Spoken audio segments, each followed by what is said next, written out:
Welcome,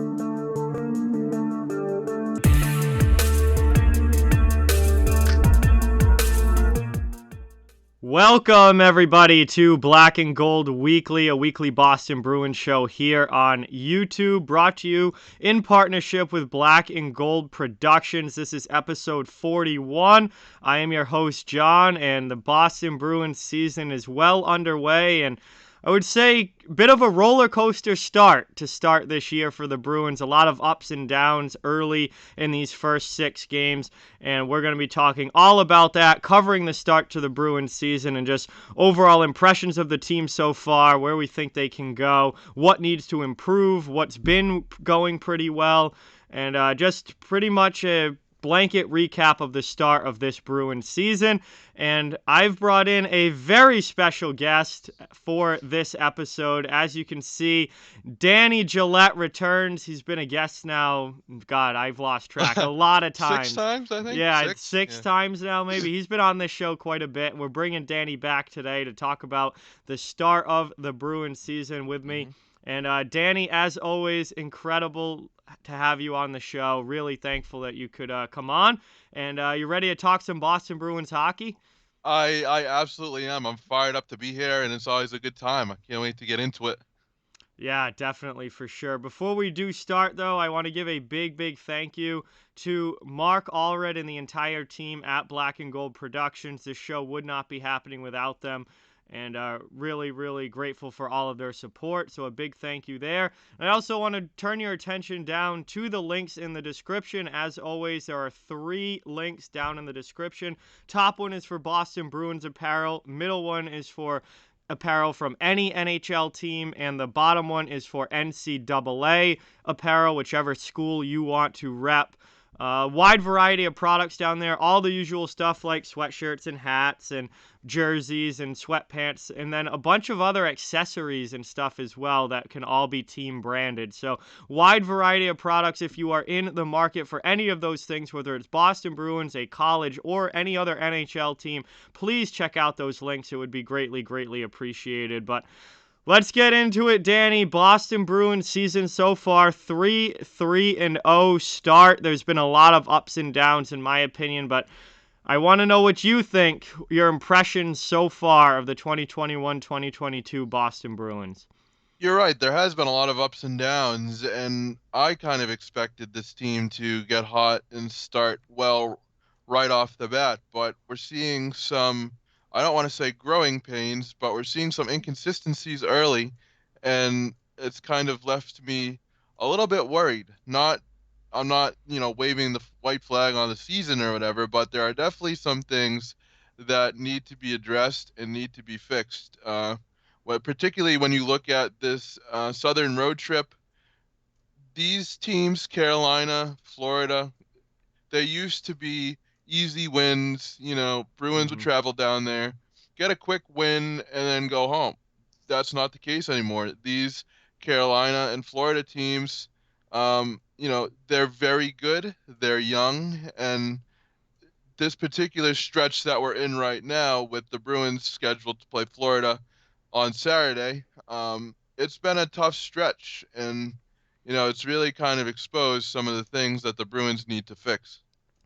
Yeah, I agree. The days of, walking down the East Coast and going down on these southern trips and just, racking up the points, those days are gone for the Boston Bruins. The Florida Panthers, 7-0 to start the season, had a great year last year as well. They are a very good hockey team.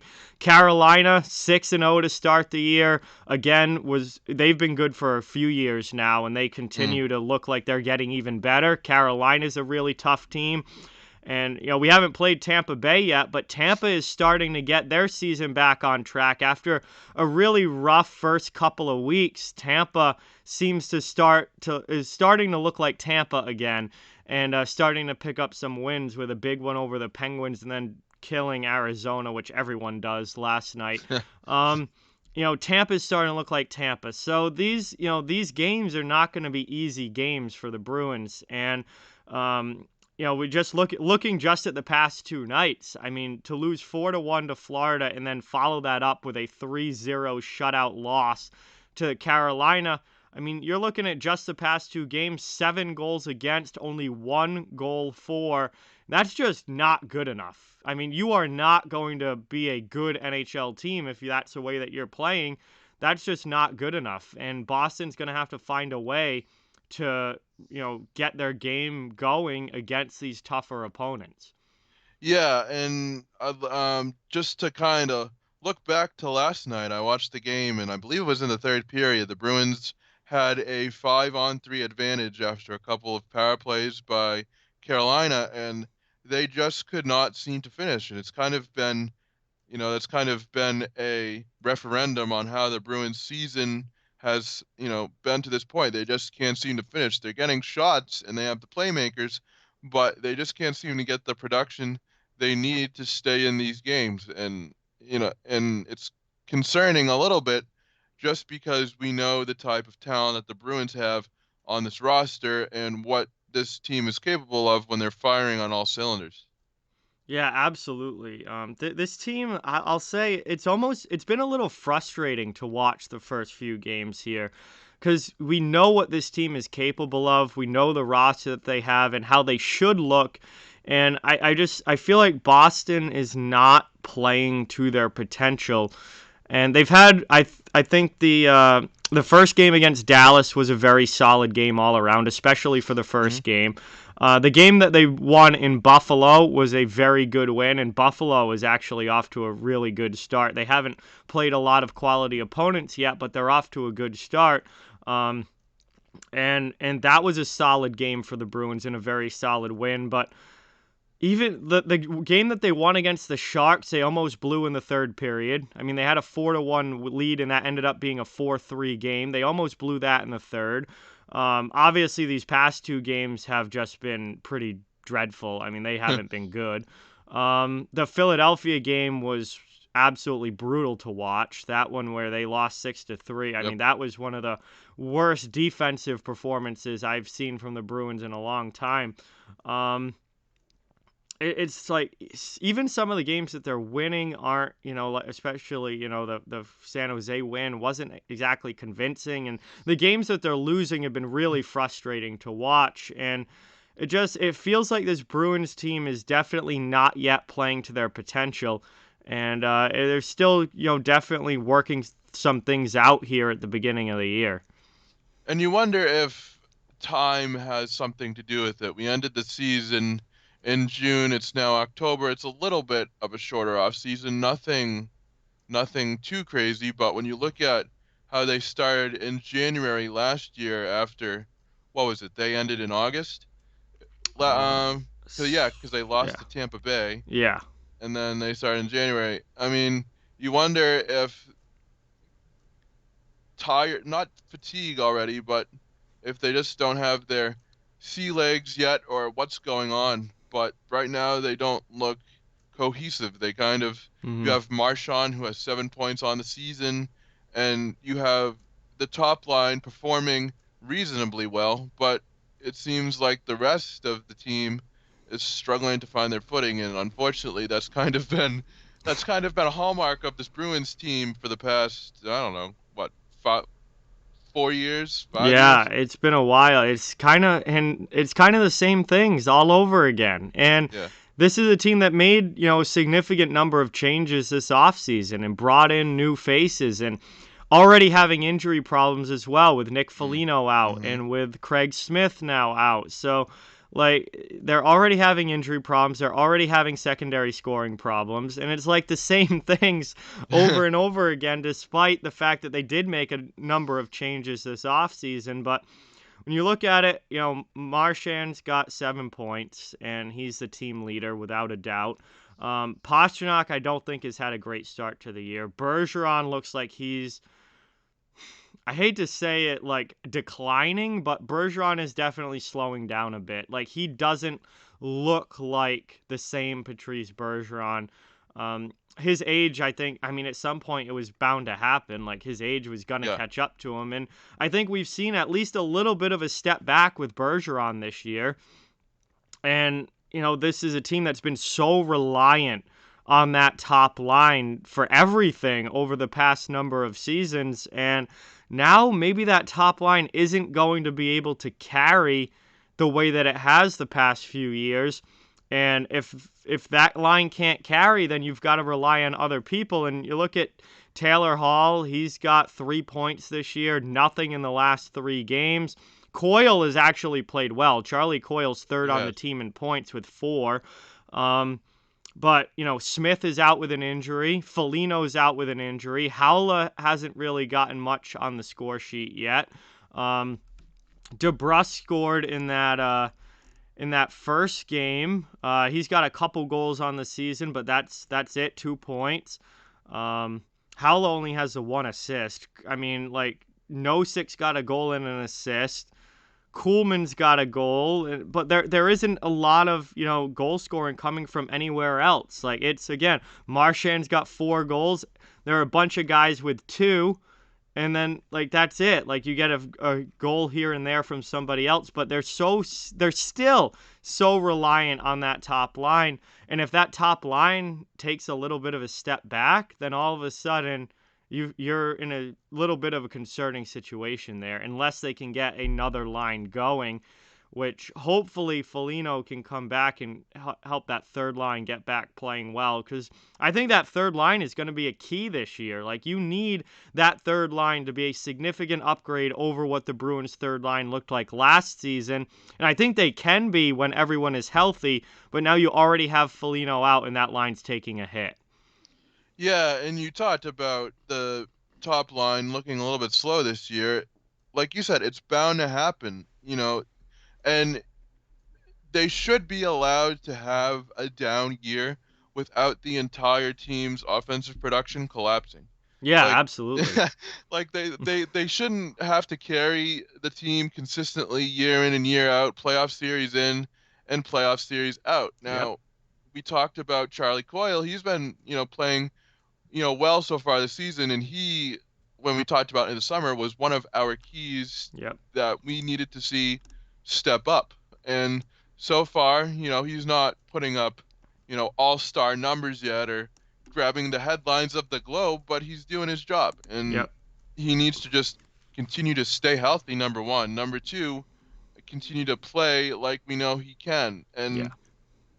And it seems like, you mentioned a bunch of players have goals and a bunch of players have assists, but the names that you mentioned, like Kuhlman and Hala and guys like that, I don't know if I could look at this roster and say, okay, Kuhlman's going to be a guaranteed point. He'll No, be able to help us provide depth every night. no. Hala is going to be a guaranteed. He's going to have, a goal every 3 games or so. He is someone that we can rely on for depth. And it just seems like we're seeing the same movie. Like, what's that movie with Bill Murray, Groundhog Day? We're Yeah, seeing we're seeing the same movie play again year after year. And for once, I've been very critical of management, but they brought in depth and they did what they could. And um, at least to this point, we're not seeing consistency. Now, maybe that will change. I would rather them, win tons of games and find their consistency in February and April, but they need to at least figure out a way where they can tread water, so to speak, before they make that big push. yeah, definitely. This is a team that I agree. Like, management went out and made changes. Like, they identified holes on this team, areas that they needed to improve, and they made the third line better, and they made the They fourth did. line better, and they added. I mean, Forber, I think, is a bottom pair guy, but they went in and they added a defenseman. I really think they could have used another defenseman, but um, they don't really have the cap space to make that kind of move unless it's a real minor move for somebody that's only going to cost you like million and a half, something like that. But um, like, management did make the moves. It's now up to the players to perform. And there's a lot of guys that I think have, you said it, there hasn't been consistency. I think it's been a very inconsistent start for the Bruins as a team. And I think it's been a very inconsistent start for a lot of players on this team. And again, it's very, very early. Nobody's writing the season off. Nobody's Yeah. waving the white flag yet. We're only 6 games in. But there are definitely some areas I think that have been a little frustrating with Boston, and there are some games where they've looked good, and there's been other games where they've looked really, really concerning. Um, I think one of the biggest things for me, and I talked about this a few episodes ago, is that this team and this goes all the way back through the preseason, is this team is struggling to put 60 minutes together. Like, they aren't putting together full 60-minute efforts. They'll have a good period here, or a good period there, or a good couple of periods, but they can't put a full game together, it seems. And they did this the entire preseason, where Hmm. they'd come out of the gate, they'd have a great first period, and then they'd just coast the rest of the way. And it would get worse and worse as the game went along. And I think there's been a number of games where that's happened already in the regular season. Now, opening night, I think they were pretty good all the way through. That was a really Yep. solid game. The Buffalo game, I didn't get to see all of it. So I don't know how they looked the entire way through the Buffalo game, but they obviously held on for a 4-1 win. So it was a solid effort, I would say, throughout the night. But again, like, even the game that they won against San Jose, they let San Jose right back into that game in the third period. They had a 4-1 lead, and they gave up 2 goals in the third and let San Jose right back into it. That's not a real 60-minute effort if you're going to almost blow the game in the third. Um, the Florida game on Wednesday night, great first period. Rest of the way, off, like, Awful. what are you doing the rest of the way? Second period especially was terrible. Last night I watched the first period of the game against Carolina last night, and it was a fairly, even first period. I think there was a lot of intensity in that game. It felt almost like a playoff game in that first period, like they were going at it. And it was a solid first for the Bruins, but then the rest of the way, it's like you couldn't even get a goal on the board. Like, Mm. there's been a problem with this team putting together full 60 minute efforts, and that's something that I think is concerning, because that's something that you need to get fixed, or there's going to be a lot of bad losses throughout this year if you can't play a full 3-period game. And that to me falls on Bruce Cassidy and the coaching staff as much as it does the players. Mm-hmm. I love Bruce Cassidy. I think he's done a great job with this team, but you know, it's going to be something to watch moving forward because as the games get tighter and the standings get tighter, they're Mm-hmm. going to need to put together a full effort. They don't Yeah. have the full talent to put 4 goals on the board in the first and second periods and then coast in the third. I Mm-hmm. mean, they need to be able to put forth a solid effort all around, especially, in the playoffs. If, you're talking about prepping for the playoffs and getting ready for the playoffs and what will the playoffs look like, well, we need to focus on making sure that we can put together a solid effort all around. Yeah, absolutely. And I mean, just playing against quality opponents. Like, if you're playing a bottom feeder team, or a team that's not going to make the playoffs this year, you can survive having a bad period and still win the game 4-2 or whatever, and like, you can still pick up points against those kinds of teams. But when you're playing teams like Florida, when you're playing teams like Carolina, when you're playing a team like the New York Islanders, who haven't seen yet, or a team like the Tampa Bay Lightning, who we haven't seen yet, are those kinds of high level teams that you're going to be playing important games against in the regular season. And then, chances are you're going to meet up with at least one of them in the playoffs. Like, you have to be able to put a full game together, or these teams are going to eat you alive if you don't. And that's definitely something that, as the season goes along, I want to see significantly improve for the Bruins, because it's been a concerning trend so far, where they'll have a good period, but they can't put together a full good game. And until that happens, this team's going to be worrying me a little bit, because it's not going to be easy to get into the playoffs this year with as tight as Nope. these races are. And then what if you do get into the playoffs? I mean, it doesn't matter who you're playing, it's going to be a really tough matchup, especially in the East, where I think you're going to have The 8 teams from the Eastern Conference that make the playoffs this year are going to be 8 really good teams. So you're not gonna have the ability to have bad periods and not be able to put full games together, because these other teams are gonna fully take advantage of that, and you're gonna be going home. So um, that's been a concern for me, definitely. And I think it goes back to something that we talked about over the summer too. It goes back to culture, teams being able to draft good players, develop them, and, by the time these younger players come up, they know what's expected of them within the organization. The Yep. Bruins really haven't had cohesiveness in terms of development and how it translates to, you know, Boston. They've struggled to Yep. develop young players and they've struggled to maintain consistency. Whereas you see teams like Tampa Bay, they play fast, they have scorers. You see a team like the Islanders, they may not be the flashiest, but they have gritty, third lines that gave the Bruins trouble in the playoffs. It all goes back to establishing what you want your team identity to be and making sure you have the right players that fit. And it can't be finding good players the last 2 years. Development takes a lot longer than that. It takes, 4 to 5 years. And I Hmm. think maybe we're seeing a little bit of that catch up to the Bruins as well. Yeah, definitely. And it's interesting you brought up, team identity, and the Islanders know what kind of team they are and what their identity is. It feels like this year's Bruins team has not found their identity yet. Like I don't think they really know what they are yet, and that's been again because of all the changes in the offseason and all the new faces coming in. That's something that's probably going to take a little bit of time with this group, is that they have to figure out what everyone's role is, how they're going to play, what type of style they're going to play, and what the team identity is. Because right now, I don't think they've really found that. Yeah, and you look at last year, they didn't really find a solid identity, I would say, last year either, but they at least had, the young kids identity. They had a bunch of young players who played hard, you know, got into some fights like Trent Frederick, Hmm. I'm thinking of right now.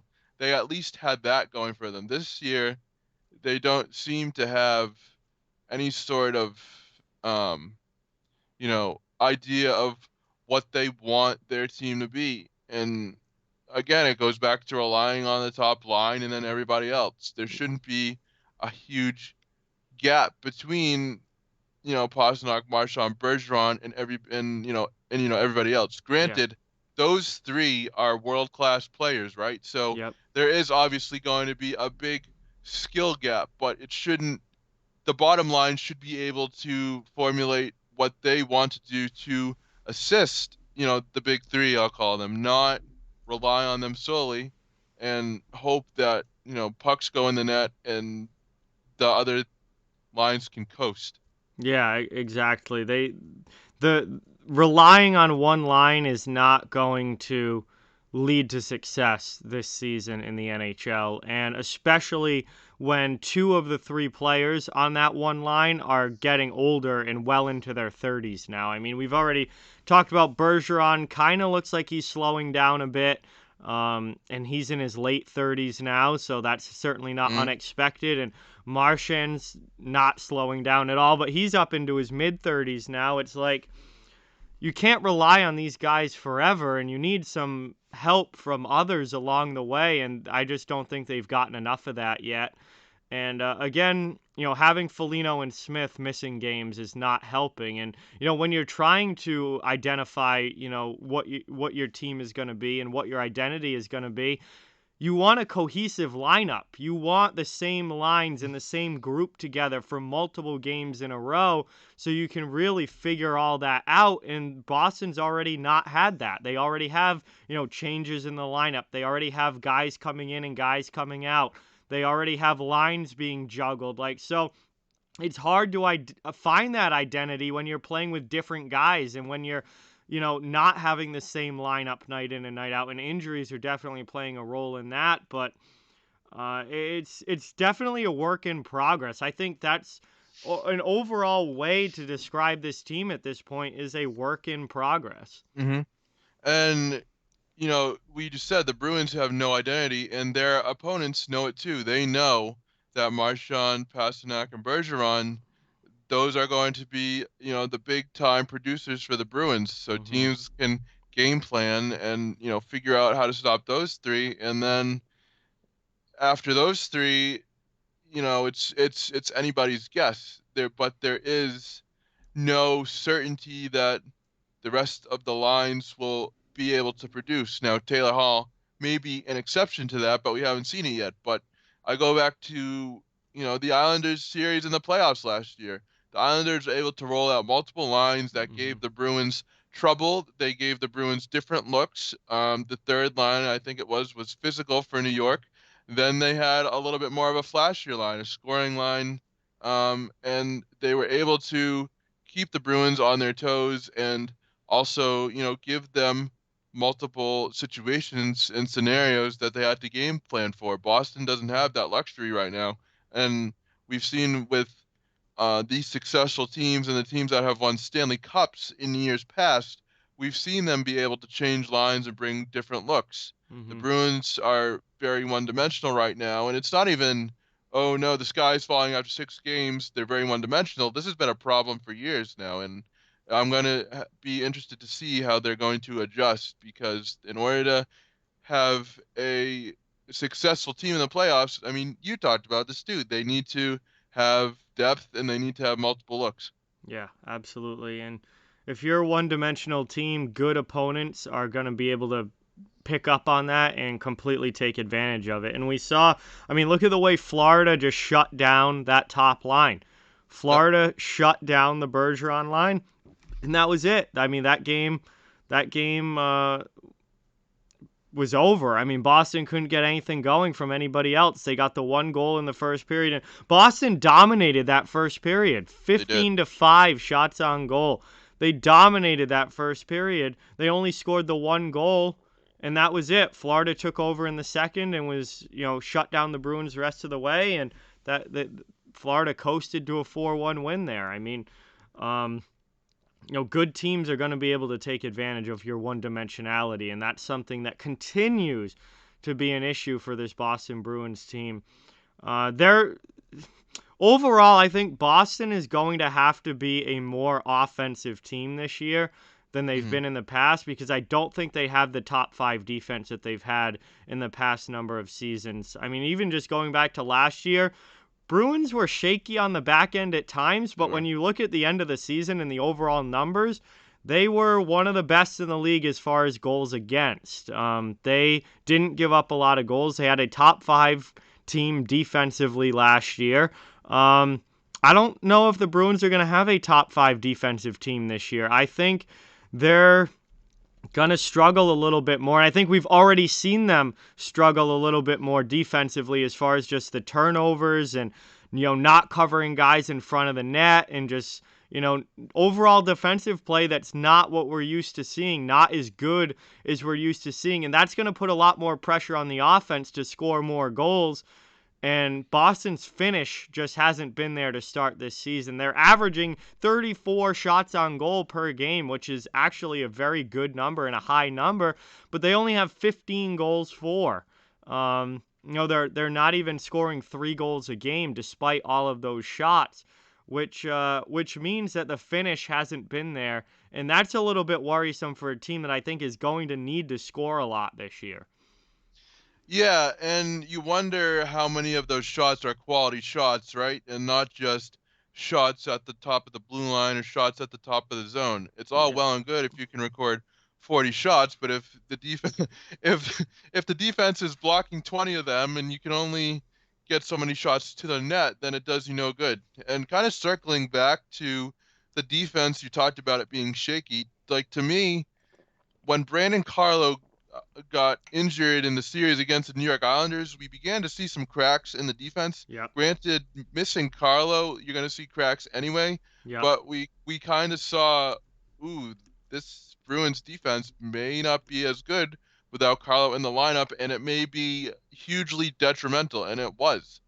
And so I wonder if that kind of carried over in the sense that this defense, you know, it definitely has some cracks, and you need good defense to win in this league, especially as teams get faster and more skilled. Yeah, absolutely. And I think there's 100% holes on this defense.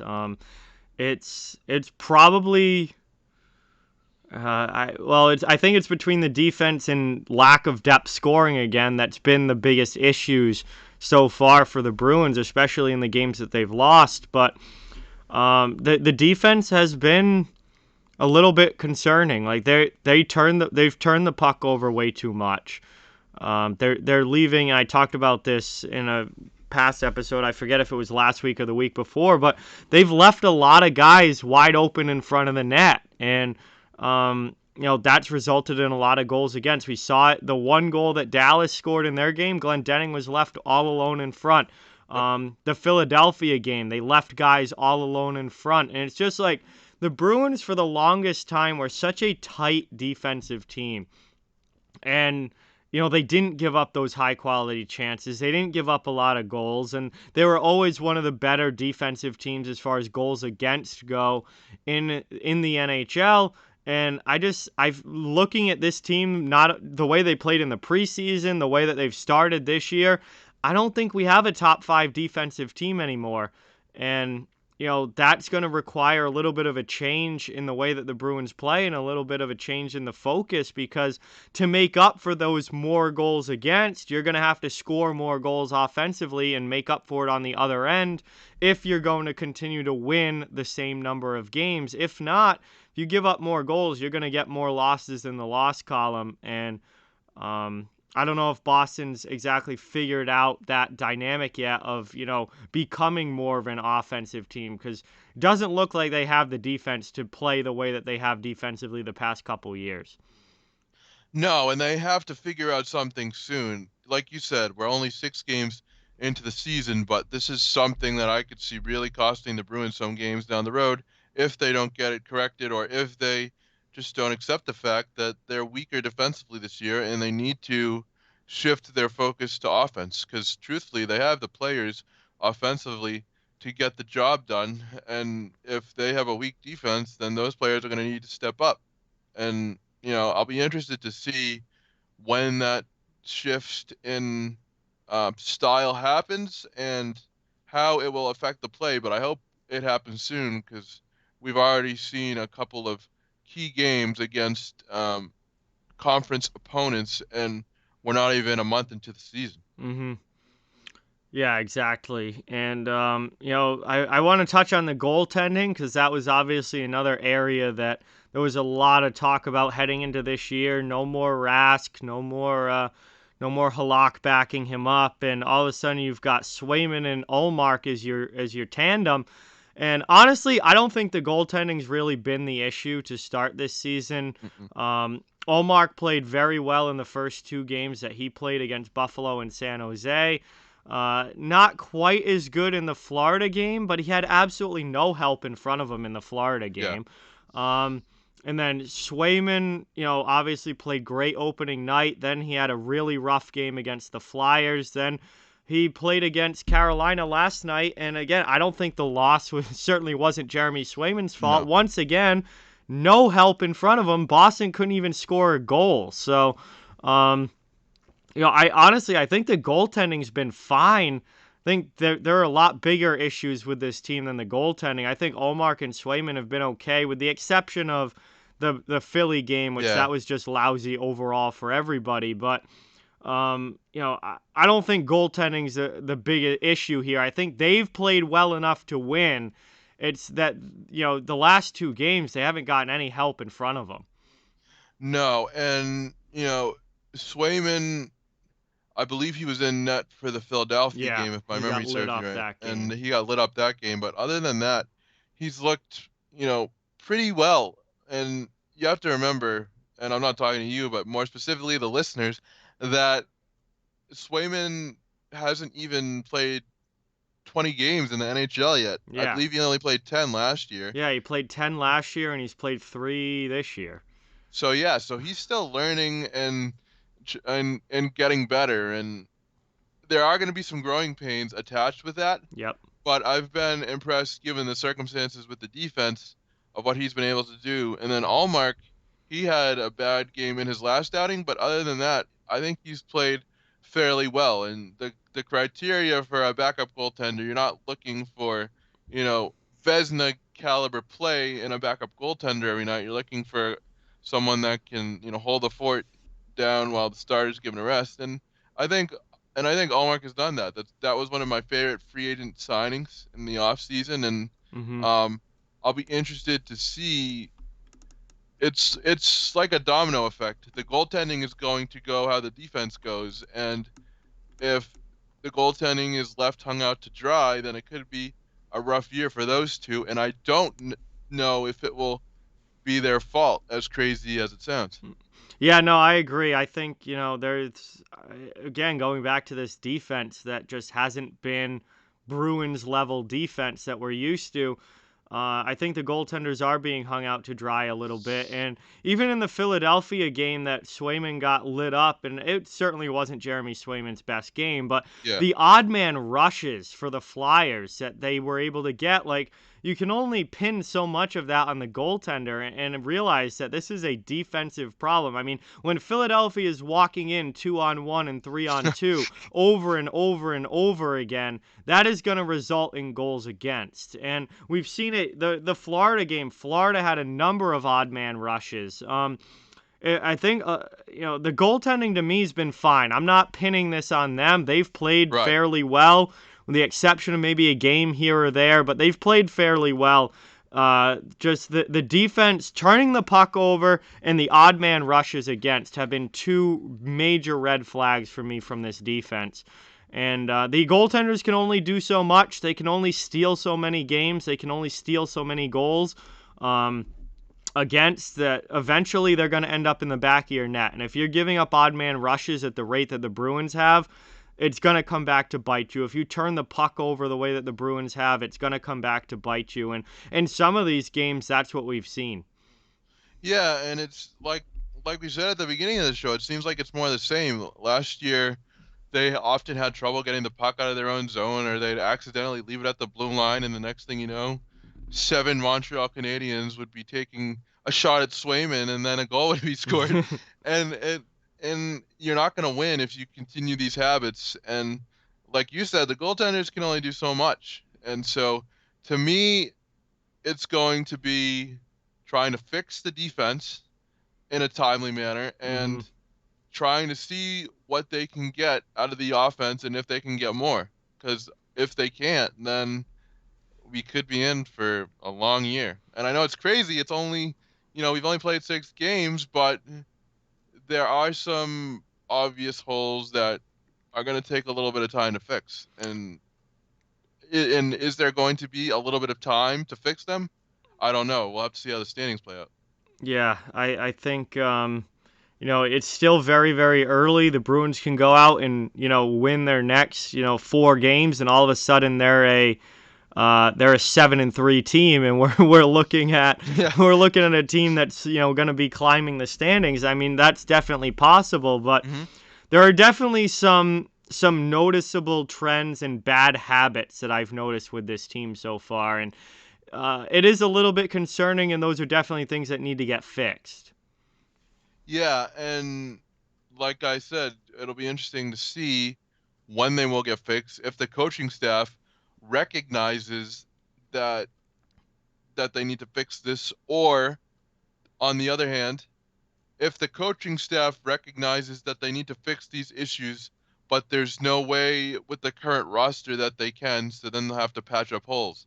That that could be a problem moving forward, and we'll have to see what those issues are. But hopefully, Cassidy and the coaching staff don't have a situation like that, because that's the worst to watch as a fan when a team has obvious holes, but the coaching staff has no way to fix them, because then it's just like the opponents and the fans know it's coming. Yeah, exactly. So, just kind of put you on the spot here, but if you had like one word or phrase to describe the Bruins overall to this point, what would it be? Jekyll and Hyde. And Jekyll and Hyde for this roster. You never know which team is going to Yep. show up night in and night out, and it's frustrating to watch because you think the Bruins are going to go on a 10-game win streak and then they lose to, Florida and Carolina and have a tough trip. And I just want to see more consistency. I Mm-hmm. need to see more consistency. And we always talk about the stretch run. The stretch run is key, of course, but it's the games played in October and November that set the tone and that can help build that consistency. So Jekyll and Hyde for this Bruins team right now, and hopefully by the next time we do this, my phrase will be Yeah. winning and consistency. Yeah. And so hopefully that will change next time we do this, or maybe not, but we'll have to see. Yeah, mine's definitely work in progress. I Yeah. think, this team right now is a complete work in progress. They're still trying to figure out who they are, what this lineup is going to be capable of. On paper they have a good roster. They have a team that certainly should be a playoff team. They have a team that should be good, but they've been inconsistent. I still think there's a lot of growing pains here. There's a lot of things that they're Hmm. trying to figure out, and I think that they're a work in progress right now, and that there's a lot of positives here with this team, but there's also a lot of bad habits and question marks with this team that I've noticed so far. So I just think that at this point they're a complete work in progress and still trying to figure out what they are and what this team is going to be this season.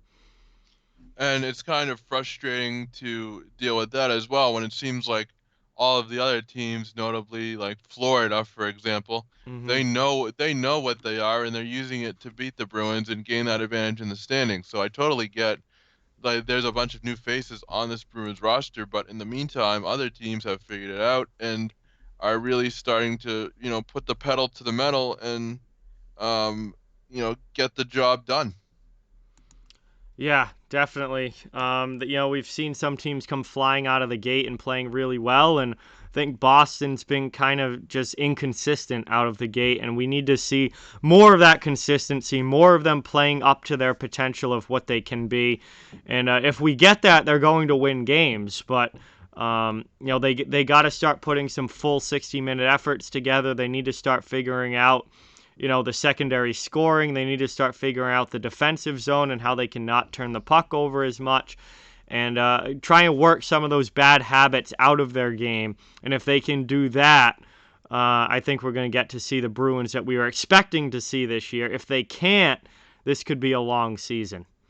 Yeah, and looking kind of ahead at the schedule a little bit, Boston has games with Ottawa and Toronto next week. Ottawa has 4 points on the season, and Toronto has seven. The Bruins have six, so they're right in the middle. If the Bruins can at least win back-to-back games, then that puts them a little higher in the standings. I'm not going to say this is, a key series or a key week for the season, but there could be a little bit of movement that works in the Bruins' favor if they can get the job done. Yeah, that segues perfectly into what I wanted to do at the end here, and that was just kind of look ahead to this upcoming week for the Bruins. And obviously, the big game tomorrow night is at Yeah. home, a rematch against Florida, who just beat you 4-1 down in Florida.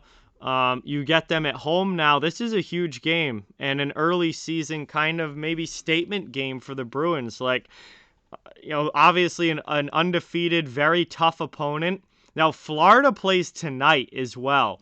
So, Florida's going to be Oof. on the back half of a back to back with travel. They're in Detroit tonight, and then they have to go to Boston and play the Yikes. Bruins tomorrow night. So, this is kind of a vulnerable spot where you could catch the Panthers maybe, on the second half of a back-to-back with travel, no day in between. Like, this is a vulnerable spot where you can catch the Panthers and maybe pick up a big win against a team that's come flying out of the gate.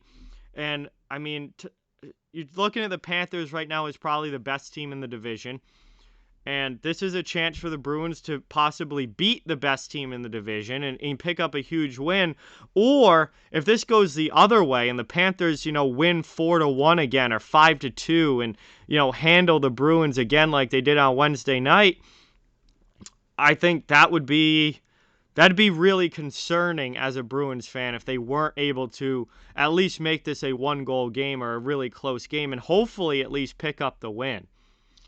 Yeah, and I'm not going to go into this because this is not the place to do it, but I will say, depending on the Florida Panthers coaching situation moving forward, Yeah. how that will affect standings and, things moving forward. So if the Bruins can get a win here, depending on how things play out in Florida and, all that, this could be a big game for Boston tomorrow as they inch a little closer and as Florida tries to figure things out up the ice. Yeah, definitely. A lot of off ice circumstances now playing into the Panthers season, who have, they've gotten off to such a great start, but now they all of a sudden have a somewhat, unexpected coaching change for them that, a week ago they were not expecting to have to make. And now with everything that's come out with the Blackhawks and going back to 2010 and everything that happened there, all of a sudden the Panthers have to, make a coaching change, and you've got Andrew Brunette coming in on a interim basis, but I remember Andrew Brunette as a player. Like, this is a Yeah, guy that is not experienced behind the bench. He's been an assistant for a while, but this was a guy that I remember watching play for the Minnesota Wild and for the Colorado Avalanche back in the day. So, that could shake things up for Florida for sure. And again, this is a chance for the Bruins to go out and beat the Panthers and give them, give them kind of a notable win on the season against a tough opponent. And we'll see if they're able to do that. yeah, I'd say this next month for the division in the conference is going to be interesting because I Hmm. think there's going to be a lot of movement with the games, the Florida situation, and as teams get their feet under them a little bit more. So I think it's going to be an exciting next month coming up. Yeah, and then after Saturday's game, they've got 4 days off, and this is like Boston has not had any consistency in their schedule either, where they're playing a couple games and they're having a long break off, and then they're playing a couple and then they have another long break off here. It's like they've got 4 days without a game from the 31st through November 3rd, and they come back on Thursday the 4th, and they have the Detroit Red Wings again at home. Detroit is off to actually a very solid start this year. I think they're 4-2-1 as of right now. They play tonight, so we'll see what they do tonight against Florida, actually. So that's an interesting matchup there. But I don't think you can go into a game against the Red Wings and look at that as a cupcake, automatic win, because Detroit's playing well to start this season. They've got a lot of young talent in that lineup, and Seider and Lucas Raymond coming into the lineup has been a huge boost for the Red Wings. And, that's going to be a pretty tough game next Thursday. Yeah, and it's interesting.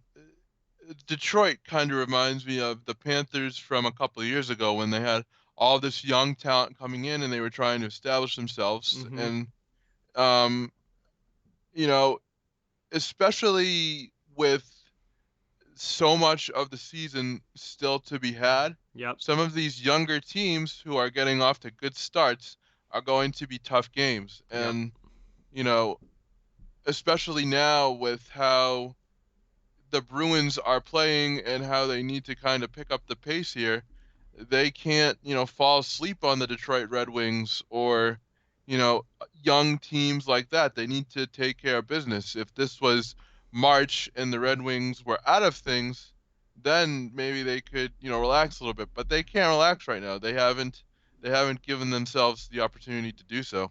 Yeah, absolutely. And those are the only two games that Boston has, between today and next Friday when we'll be doing another show. But if we look beyond that, they have to go to Toronto on Hmm. Saturday, the 6th. That's going to be a tough game. Although the Maple Leafs haven't exactly gotten off to a great start, but anytime you have to go to Toronto, Yeah. and anytime it's Bruins Maple Leafs, I mean, that's a huge matchup. So there's a big game right there. And then the week, the 9th, they have Ottawa. The 11th, they have Edmonton. Edmonton's off to a great start. Ottawa, they're a tough game every time. Even though they don't win a lot of games, they're a tough matchup. They play really hard. Yep. There's no cupcake schedule here for the Bruins. Like they've got to win some tough games, and if they're not able to do that, we're gonna start to see that loss column get a number in it that's much higher than we're gonna want to see if they're not able to get back to playing Boston Bruins style hockey and win some of these difficult games. Because this is not a cupcake schedule to start the season for the Bruins. No, and the combination of that time off, it's almost like, when the COVID, schedule happened, we had to do all the reschedulings. It's almost like that, but, you know, the Bruins are in a very tricky spot right now. They can have a big swing, in the standings either up or Or down, and down. Yep. yeah, hopefully it's on the upward swing, Yes. and Yes. so that way these shows can be fun come January and February.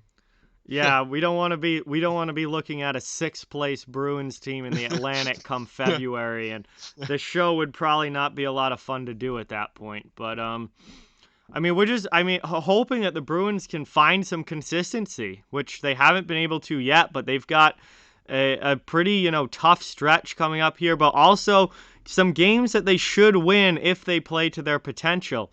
And I think that's going to be key for the Bruins here is picking up those wins, playing to their potential, figuring things out here over these next couple of weeks, and, hopefully getting some wins in the win column because I don't want to watch a 500 Bruins team. No. They should be better than that. They should not be 5-5 through their first 10 games.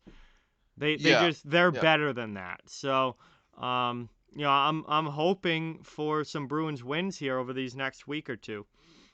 Yeah, I'm already watching a 500 Patriots team. I'm already Yeah. watching a Celtics team that struggles. I don't need to watch a 500 Bruins team, but hopefully they can right the ship and hopefully they can get things moving here because again, and I hate to bring this up again, but we talked about it a couple shows ago. This Bruins championship window is closing, and Yep. we're already seeing guys like Bergeron slow down a little bit. We're seeing Marchand continue to play well, but he can't do it all by himself. And then, Yep. the Certainly window not. is closing on this Bruins team. And for some of the younger listeners who may not remember the days of Dave Lewis Oh and God, I hope we don't go back there. and some of the coaches before that, some of those days were extremely dark. But Yeah. God. so I'm hoping the Bruins can take advantage of this year and of this schedule more currently. But yeah, the Bruins are in an interesting spot right now, and it's not interesting in a good way. Yeah, no, I agree. I mean, I hope that we don't ever drop back to Dave Lewis territory because that was just abysmal.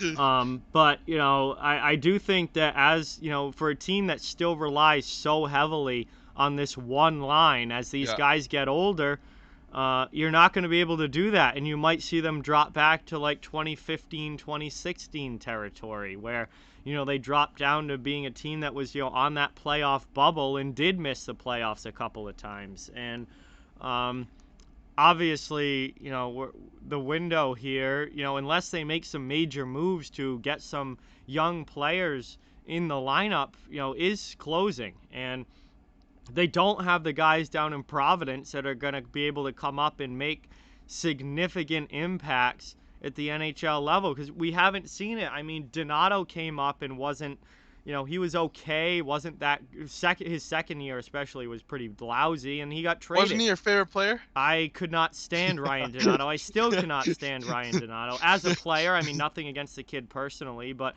as a player, absolutely couldn't stand him and still can't stand him. Danton Heinen, another guy that I could not stand. I mean, talk about somebody who is invisible 90% of the time. McAvoy was able to make a huge impact, but he played a minimal amount of games in Providence. He was like a straight to the NHL guy. I miss Pasternak was Achari. straight to Noel the. Achari. I miss him. Yeah, All right, Achari, unfortunately not here anymore, down in Yeah. Florida now. But like Carlo, minimal AHL games, and they're like right to the NHL. Pastrnak almost right to the NHL. So like they've had a few of these major guys that have made impacts right away, but they don't have that base of AHL guys that they can call up and have significant impacts. Carson Kuhlman is not an impact player. Um, Cameron Hughes hasn't even become an NHLer. You've got Lauko down there. You're hoping that he can come up, but I don't know. Like he puts up good numbers in the AHL, but how many guys have we seen down in Providence put up good numbers in the AHL and then stink when they get to the NHL? Ryan Spooner, Seth Ugh. Griffith.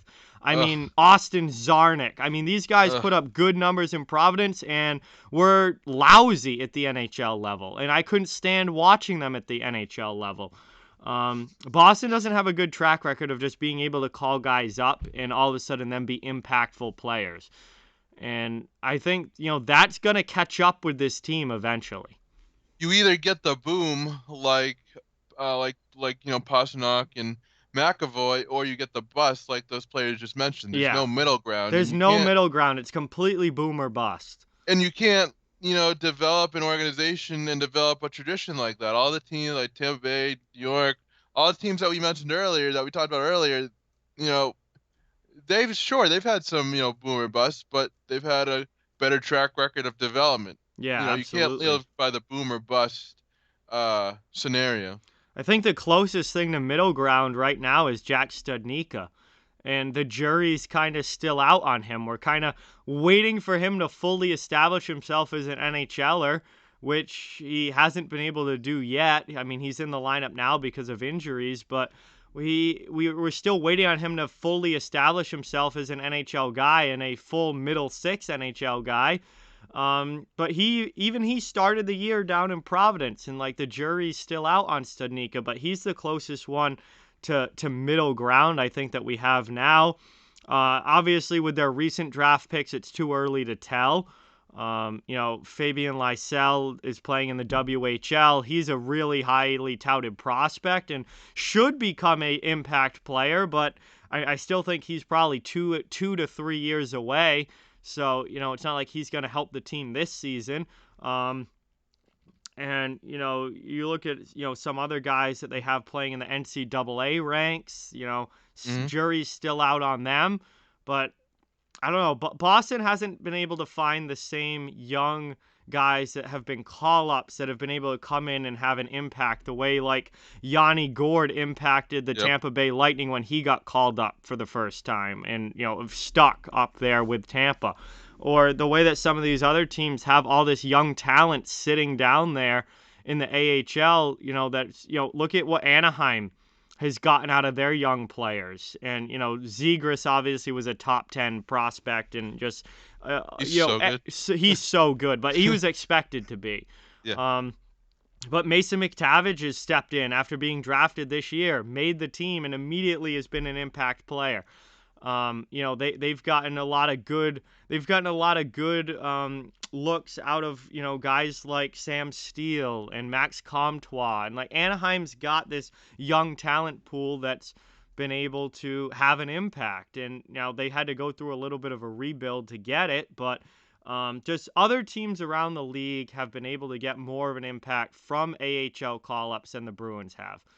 And I'm still kind of waiting for Boston to get that new wave of talent coming in to replace, these older guys as they leave. Like Krejci's gone now, and Studnicka is supposed to be his replacement, but hasn't really taken that role on yet. And, Bergeron eventually is going to need to be replaced, and you're not going to be able to lean on Marchand exactly the same way, and he's going to need a replacement on the top line left wing. And it's like, I don't really see top line players in the prospect pool of the Bruins.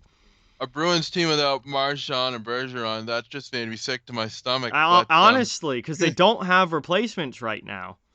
but my biggest fear is that the Bruins will either not develop these prospects or rush them into the NHL too quickly and mess them up due to the fact that they're going to need some of these players to really produce, or they hope that these players can really produce. Yeah. They put themselves in a bind, you know, by not doing a better job of this. And this isn't just, uh, this year thing or a last year thing. This goes back like 5 or 6 years. That's when the development starts, like we talked about in Yep. the opening of the show. And now they're kind of in a bind. So hopefully they don't mess up this current group of prospects by rushing them into things and, putting too much pressure on them. Yeah, absolutely. But that's something to watch for the future. I don't think any. I don't think there are going to be any surprises as far as impact players go this season. They need to get positive impacts out of the players that they currently have on their Yep. roster. And again, I think we've said this word so much today: consistency. That is going to be the name of the game for the Boston Bruins moving forward. We need to see a more consistently good team and consistently good play out of this lineup if Boston is going to be the team that we expected them to be this season. Yeah, and it's going to have to happen soon. It's going to have to happen very soon as, we just went over the schedule that the Bruins have. I really need to see players like Taylor Hall, Jake DeBrusk, guys like that step up, more consistently, like you said. I mean, Yep. it, the top line can only do so much. We need to see that depth that was signed this offseason and the depth that was already on the roster hmm really start to show, because if they don't, it could be a long year. Yeah, I completely agree. So we're talking about consistency.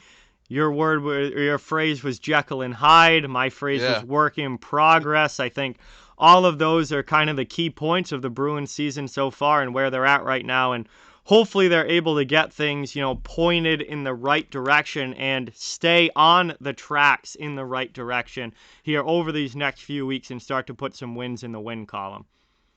Yeah, this is a big stretch like we talked about, and if they can have a solid stretch, they don't need to win every single game, but if they Yep. can at least put together even solid efforts, I'd feel a lot better about this team. Yeah, absolutely. And I think it starts tomorrow night against Mm. Florida. If they pick up a win against Florida tomorrow night, that's a statement win and a big win for this team moving forward. If they don't, even just a good effort, even just a full 60-minute effort would be okay with me against the Panthers. But if they go out and they lose 4-1 again and they get, hammered for 2 periods, then I think the worries are going to continue. And especially when you consider that the Bruins are honoring Jimmy Hayes tomorrow night, that game is going to carry an emotional, hmm uh, you know, piece of it too. And the building is going to be, rocking, and the fans are going to be excited. And if they can pick up a win, that could kind of serve when we do an end of the year show. We can look back and say, oh, that win against Florida at the Yep. end of October really kind of was a springboard. Yeah. Hope Hopefully. But, this is a big game for many reasons, and the fans will undoubtedly be ready, and hopefully the Bruins can put forth a solid effort. I hate to use this phrase, it's so cliche in the world of sports talk show hosts, but this, at this point in the season, is a must-win game, I think, tomorrow night. Yeah. It's definitely a must play well game, and I hope that it can act as exactly what you said, a springboard. I hope that these next couple weeks can be a springboard for the Boston Bruins into being the team that we expect them to be, a well above 500 team and a playoff team this year. Yeah, and they have the talent. They Yep. just need to be able to put it together, and I need to see if something's not working. I need to see Bruce Cassidy and the coaching staff make adjustments, because, you know, sure, this is somewhat of a veteran group and these players have been through the ups and downs before, but it would make me feel a lot better as a fan if I saw that coach recognized, okay, these are our issues and here's what we need to do to fix it. And same thing with, Don Sweeney. He did his part in the offseason acquiring these guys, but if there's something that needs to be done, Yep. um, you know, I hope that he's able to do it. I mean, we saw what he did last year in the absolute steal that was the Taylor Hall trade. And hopefully he will be able to, make moves again if necessary, and hopefully the Bruins identify their needs correctly, because if they do, it could prove to be beneficial. Yeah, and for Sweeney, you don't have to wait till the trade deadline to make a move. Like you can Yeah. make an early season change if you need to. And I think that there will be plenty of partners around the league. I mean, just looking at the standings where they're at right now and how many teams have gotten off to unexpected starts, some of them in the positive direction, some of them in the negative direction. There are plenty of teams out there that are also going to be looking for a shakeup. So it's not like there's going to be a lack of trade partners. If you need to make a move and make something happen, I think there are going to be the, possibilities out there and opportunities to make that move. And you don't have to wait till the trade deadline to do it. You can make an early season shakeup and try and inject something into this lineup. And especially when you look at teams who are on the cusp of doing well, you know, Mm-hmm. trade partners in that sense could be beneficial for both because they would want to get a deal done, and the Bruins might want to get a deal done. So, like you Absolutely. said, there's definitely the phones are definitely going to be hot come the trade deadline, but even before then, because too often, and I'll say this about just all Boston sports teams, too often it seems like the teams just wait to get something done, and then all the good players are taken off the market. Mm-hmm. And I and I hope that the Bruins can make a deal before that happens. Yeah, definitely. So that is going to wrap things up here for episode 41. A lot of talk, obviously, about the Bruins' start to the season, and definitely been a bit of a roller coaster as they've had a Mm, lot of ups and downs here early on in 2021, 2022. And Danny and I are certainly both hoping that they can find that consistency and get themselves mhm. headed in the right direction and pile up some wins in the win column here over these next couple of weeks. But Danny, thank you so much for coming on and joining the show again. It's always great to have you, and we'll certainly have you on again in the future. Yeah, definitely. Thank you for having me. I had a great time. I could talk about hockey all day, so I'm glad I was able to do it here. Awesome, awesome, awesome. Thank you, everybody, as well, for watching. Obviously, greatly, greatly appreciated. This was episode 41 of Black and Gold Weekly, brought to you in partnership with Black and Gold Productions. Thank you to Mark Allred and the entire team at B&G Productions. This show would not be happening without them. Also, big thank you for all the support of all of you guys watching. And please check out blackandgoldhockey.com. That is B&G's website where a fantastic team of writers are putting out Boston Bruins articles each and every day. Also, a great podcast network available there as well. Also, please don't forget to check out the links in the description, as I talked about at the beginning. Lots of great apparel options there for you to check out, whether that's Boston Bruins, any other NHL team, or a college that you want to rep. All those links are down in the description. That is going to do it here for episode 41. I will be back next week with episode 42. We'll have a whole new week of Boston Bruins hockey to talk about. And that's going to wrap us up here. Thank you guys again, and talk to you soon.